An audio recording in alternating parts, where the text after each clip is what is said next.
I don't know why I'm making this video, but I am. I found out something very, very shocking today. And I want to share it with you guys, and I don't know why. I want to give you a backstory. My mother died 20 years ago. My dad died this past Christmas. Am I sad they're gone? No. But what I found out today. My father killed my mother, and I don't know how to feel about it. I've lived blissfully for 2 decades. No, not blissful. But I was unaware of his actions, but I thought he loved her. He loved himself just like every narcissist does. A wife is to be subjected, and children are extensions of their own ego. His other supply, the neighbor woman. Things that didn't make sense now do. Such puzzle pieces fit where they never did before. Clues that I hadn't seen were blaring like a neon sign, and my anger rises up once again. It is like 3 o'clock in the morning, and I can't sleep because I can't sleep. Just found out my father killed my mom today. God damn, dude. There'll never be justice for this either. My father would be there for you at times. He could be the best father. There were times, but he had an iron fist you dare not defy. I learned very young, like 5 or younger, watching him slam my brother up against the wall, how scary he was. My mother would hide all from him. I thought it was just her upbringing, as she grew up with a drunk of a father who would beat the kids with a cat o' nine tails if they looked at you wrong. I thought that's what it was. Now I don't know if it was that or... I never saw him hit her.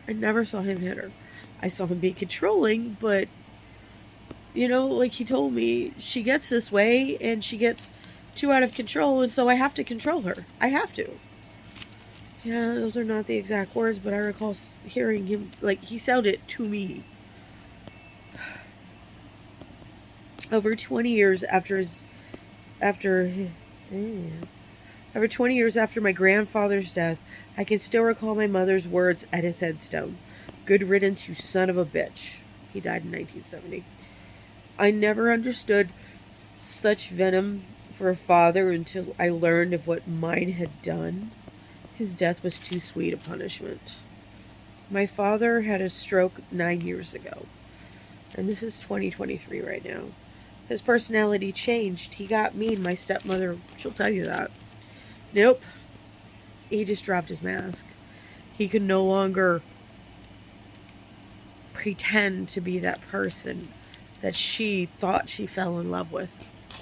Because she thought she fell in love with a godly man. She thought she fell in love with a good man.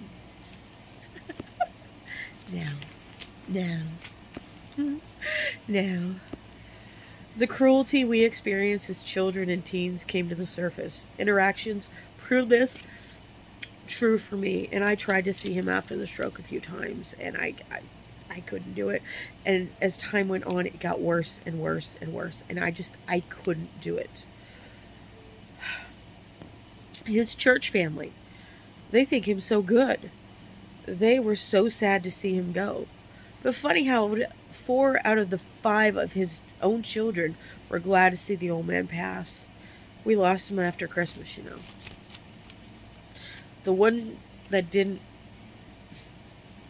want to see him pass, the one that was sad about his death, truly sad, was the one that still in his 50s is trying to gain my father's approval. Yeah, and I have so many stories. If anybody's watching this and you want to hear stories, I'll tell you stories.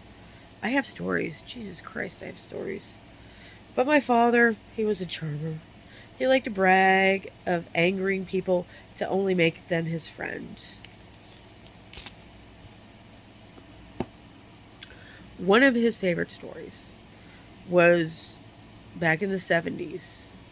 he went into this gay bar and he pissed off the Q word. I'm not going to say what he said, but he pissed him off so much. And then he became friends with him because he could. He liked to mess with you. He liked to mess with all of us. I envied that skill, and I can to a point. I do have his charm when needed. I can be very charming. I did learn from the best. But I'm nowhere near the skill of the old man. Thanks to my parents, again, 3 o'clock, so I'm tired. Thanks to my parents, I'm very good at charming a person and being what they need and all that fun stuff. This charm, he so used. I once had a dream that my father had this whole other family, like a county or two over. And he convinced the woman never to say anything, and I only found out on accident. Because the woman she wasn't Caucasian, and my dad was really racist. And in the dream, they looked so much like us, because I look so much like both my parents. And he looked so much like the family. The kids looked so much like my dad. They were so much of his bloodline. Oh my phone's almost dead. But I had a dream of that. And now, what is that? Oh, it's just one of my raps. Now I wonder. Now I wonder if any of the neighbor kids are my siblings. So anyway, this charm he used. This charm he so used. I wonder, because he had a business here, like a very popular business, and he was very good at his business. The man was very, very skilled in the labor that he did. I wonder if any or how many of his customers were his lovers. These women, knowing my mother, but falling to his charms. In fact, the family business, their business, had their initials on it, hers and his, both my parents. And my mother was there all the time. Now, she got a job, and she wasn't there so much, and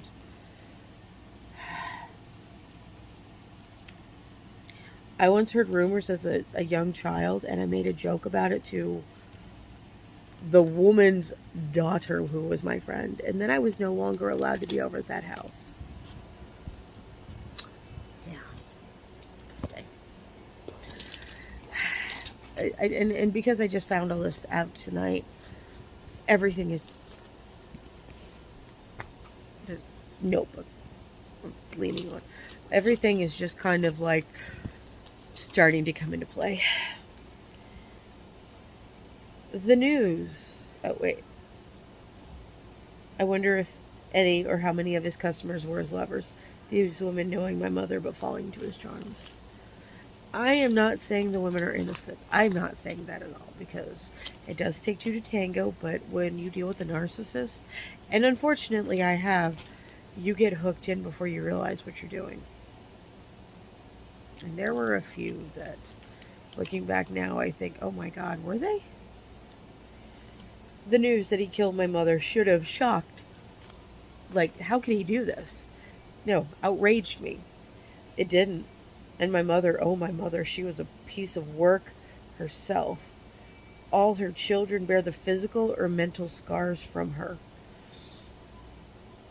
She was not a saint, no. She was a 5-foot terror to us. A ringleader to a human cockfight ring to helpless children. We learned how to be cruel and join in at her hands. And if she wasn't pleased, you would suffer. Mental games comparable to the Olympics. So what am I saying? What am I saying on this? She wasn't an angel, no, and with her health and wishes, it was a perfect storm for him. They did no autopsy, as she was supervised by a doctor and cremated shortly after. With her health issues, they were monitoring her, And by the time they got to her, she was already gone. I was bullied into signing a DNR for her by him. I didn't want to, but I did. But she was already gone. By the time they showed up, she was rigor mortis had set in. And what I didn't notice, because I was so upset, but somebody else did, was that her positioning was not how she slept on the couch. There are other things. There are other signs. There are other, like the fact that he would go visit my now stepmother frequently before. But anyway, that would be my cat. Alright, she wasn't an angel, no, and with her health and wishes, it was a perfect storm. They did no autopsy as she was supervised by a doctor and cremated shortly after. Yeah, it was a cremation. And in fact, her ashes are with his ashes now, so I hope he's stuck with her. He even made a joke, and there's a screenshot of it where he says, "Yeah, if the new one does what the last one did, I kill her too." So.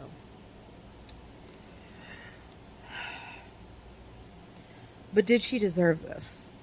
I don't know. She'd given up on life, but we had good days still. Like, I could get her to go do stuff. She didn't like going out. She didn't like going anywhere. She only had, like, one leg. She hated going out, but I was the child with the disability, so I understood the struggles. And I know my brothers had it too, but I've gotten it. I could show you my walker to show you how bad I've gotten it, whereas they didn't. But anyway,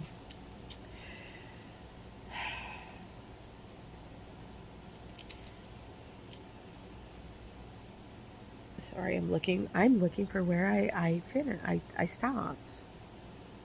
By the way, I and my sister have green eyes that my brothers do not. My older brothers all have blue eyes, like both my parents, where we both have green eyes.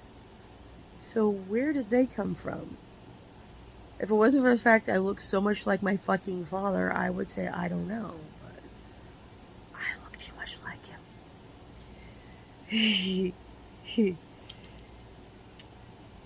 Now that my father is dead, I can't look him in the eye and ask him not that I would get honesty. The punishment I gave the narcissist was the loss of his favorite child. I was the favorite child. I was the golden child. That was the biggest punishment that I'll ever give anyone in this life, is the loss of me. You lose me and you lose out on a lot. And I don't care if I sound conceited.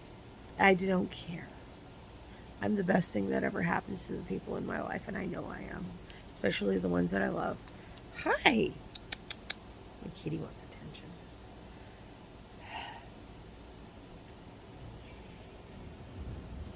Kitty wants attention. The punishment I gave the narcissist was the loss of his favorite child. He chose me as a golden child. And while I didn't ask for such a position, it wasn't a free ride by any means. With his mask gone, I refused to put up with the abuse as an adult. Trying to reason with him did me no favors, as he would just mock me. His choice was to stop mocking me or I was gone.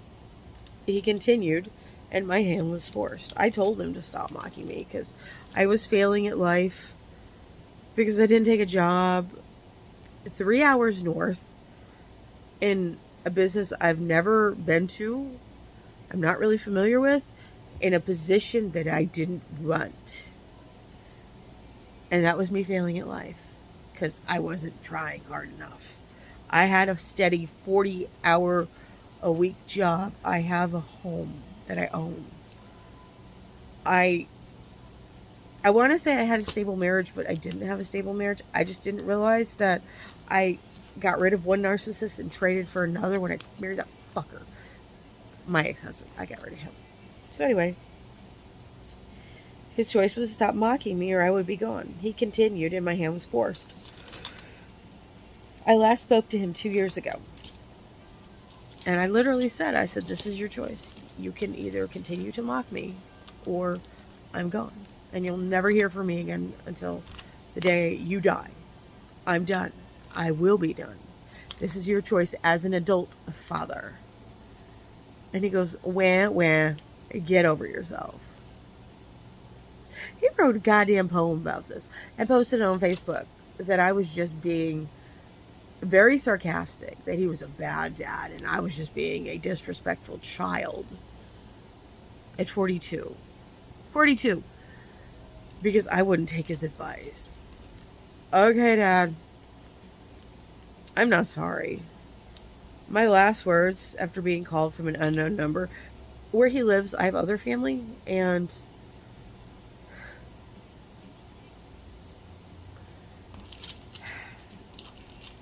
it was an unknown number. And I still have my own phone number. And they called, and I thought it was like a niece or nephew or maybe one of my cousins.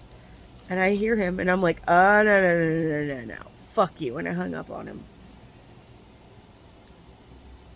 And I'm here for it. I'm here for the fact that my last words to my father were, fuck you. I'd do it again. Actually, I'd be like, fuck you. By the way, Father, I am... And I would start listing off exactly what the fuck I am. Because if I'm going to be a failure and a disappointment in this life, I'm going to give you extra reason. He died missing me.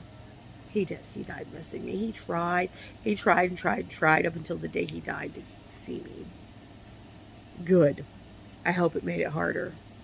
Now, if you'll excuse me, I'm going to go cry again. I have cried already so much.